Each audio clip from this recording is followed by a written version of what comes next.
कि अयोध्या में जितना भीड़ जमा कर रहे हैं अपने ही लोग से कहीं ब्लास्ट करवा देंगे, बोलेंगे कि तो पाकिस्तान वाला आतंकवादी कर दिया। ये मुसलमान लोग का सब देन है। डर ये भी है, हो सके ये हो ना हो। आइए प्राण प्रतिष्ठा करेंगे जो पुरुषों में उत्तम थे, श्री राम जी। ये बोलते हैं कि हम चाय बेचने वाले थे, 10 लाख का सूट पहनते हैं, 10,000 करोड़ के एरोप्लेन से विदेशी यात्रा पर रहते हैं। तो हम लोग को संभलना पड़ेगा। जितने बड़े बड़ुआ लोग थे उनको बढ़ाने का काम किए, कोरोना में हम लोग नीचे गए, हम लोग को बंद कर दिया गया। इनकम टैक्स का पैसा जो हम लोग टैक्स भरते हैं वो पैसा आपने राम मंदिर में लगवा के वाहवाही लूट रहे हैं। हमने राम मंदिर बना दिया था, आपके घर से आया था पिछवा। आप घर से तो आपके बड़े भाई बोले कि सब सामान लेके भाग गए थे, तो सब सामान घर से लेके भाग गए थे, तो वही पैसा से क्या बना दिया राम मंदिर। कि हम ही लोग का टैक्स जो लगता है वही पैसा से आप खर्चा करके बोल रहे हैं कि हमने राम मंदिर बनवा दिया। सनातन धर्म के हैं हम लोग भी, देवी देवता के मानते हैं हम लोग, सारे साल हम लोग पूजा करते हैं। तो हम लोग अलग हो गए। भाजपा में जो गया, जो गंगा जी नहा लिया, एकदम पवित्र हो गया। ये तो कलयुग और भटयुग भी होने जा रहा है। हमारे प्रधानमंत्री अपनी बीवी को छोड़ दिए भटकने के लिए, अपनी पत्नी को वो छोड़ दिए भटकने के लिए। आज तक पत्नी का हाल समाचार नहीं लिए, और वो नारा लगा रहे हैं। अब वो उद्घाटन करेंगे और उसको प्राण प्रतिष्ठा पुरुषोत्तम श्री राम का, जो पुरुषों में उत्तम थे।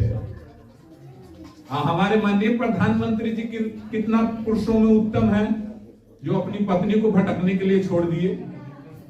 वो अपने पत्नी के लिए युद्ध किए, जो रावण पूरे धरती का सबसे विद्वान, सबसे बलवान व्यक्ति था, उससे युद्ध किए। और ये अपने पत्नी को छोड़ के, और ऐसे लोग हाथ लगाएंगे, प्राण प्रतिष्ठा पुरुषोत्तम जी का करेंगे, श्री राम जी का। कितना बेइज्जत महसूस होता है। और ये बेइज्जती सिर्फ हमको महसूस नहीं होती है।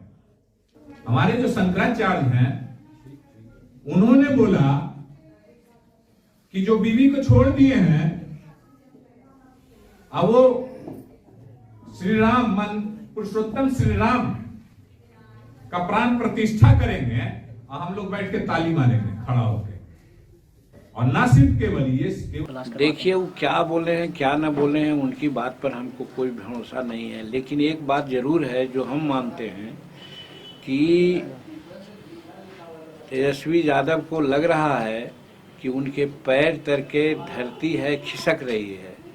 उन लोगों का धरती यही है कि जिस समाज से वो आते हैं वो समाज के लोग वोटर होते हैं, और अल्पसंख्यक यानी मुसलमान के वोटर उनके होते हैं, एक का अवलंब है।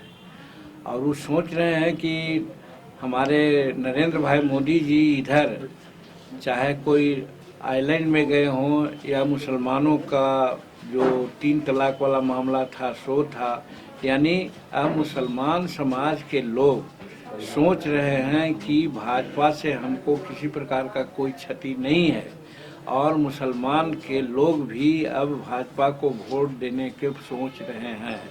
इसी बात से डर करके ये लोग इस तरह की बात बोलते हैं। तेजस्वी प्रसाद बोले या उनके और कोई लोग बोले, हमारा कहना है कि ये लोग सिर्फ तुष्टीकरण की बात कर रहे हैं, या ऐसा भी लगता है चोर मचावे शोर, इस तरह की बात होती है। गांव में जब डकैती लोग करने आता है तो जो डकैत होता है वही गुदाल करते भागता है, चोर हो चोर हो चोर हो, तो सब लोग दूसरे दिशा में देखने लगते हैं, गांव में चोरी हो जाती है।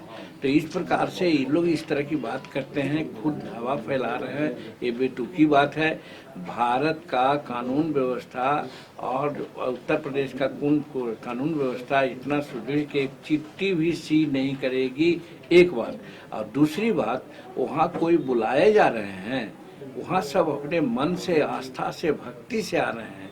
और भक्ति से एक दूसरे को सहयोग करने के लिए आ रहे हैं, एक इस भावना है उसकी पूर्ति के लिए लोग आ रहे हैं। वहाँ किसी को दुख दर्द पहुँचाने का किसी प्रकार का कोई मंशा किसी को नहीं है।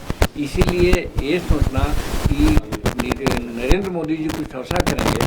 नरेंद्र मोदी जी तो आप देखा कि साहब चंद्रयान पर अपना सिक्का जमाया, आज साहब सूर्य को 15 लाख किलोमीटर की दूरी से आज एग्जामिन कर रहे हैं। ये संसार का एक ऐसा अद्भुत चीज़ है कि सारे देश ऐसा किया है। G20 की बैठक में जिस प्रकार से सभी राष्ट्राध्यक्षों ने इनका सम्मान किया और एक भावना जगी है हिंदुस्तान में कि जो हिंदुस्तान की आर्थिक व्यवस्था 15वां 14वां 13वां स्तर पर थी, आज तीसरा स्तर पर आ गई है। और ये टर्म जो 2024 में मिलने जा रहा है नरेंद्र भाई मोदी जी को, देखिएगा 2030 जाते जाते संसार का पहला अर्थव्यवस्था हिंदुस्तान हो जाएगा। उनका तो दिमाग इस ओर लगा हुआ है। ये कहाँ है कि कौन मरेगा कौन जाएगा कहाँ ब्लास्ट होगा, ये सब बात नहीं। और मोरोवर हिंदुस्तान आस्था का देश है। आस्था से कोई खिलवाड़ करेगा तो उसको उसी रूप में भले लोग जवाब दे सकते हैं, हिंसक होकर के कोई किसी को जवाब नहीं देगा।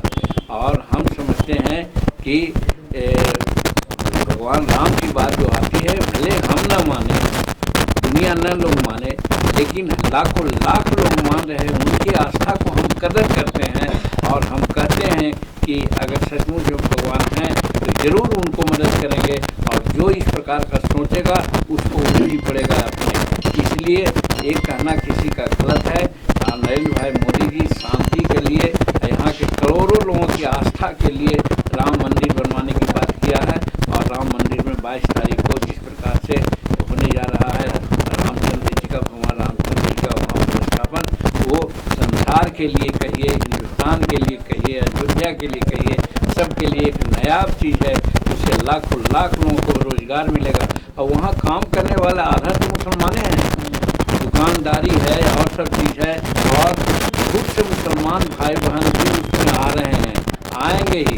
इसलिए 3 तलाक वाला मामला जो किया है तो 70% मुसलमान महिला हैं, बेटियाँ हैं, बहू हैं, सब हमारे नरेंद्र मोदी जी के मुरीद हो गए हैं। तो वहाँ खड़ा होने की कौन बात है? जो सोच रहा है उसी के दिमाग में कुछ प्रकार की बात होगी। इसलिए हम कहते हैं प्रशासन को सावधान होकर के उसी ओर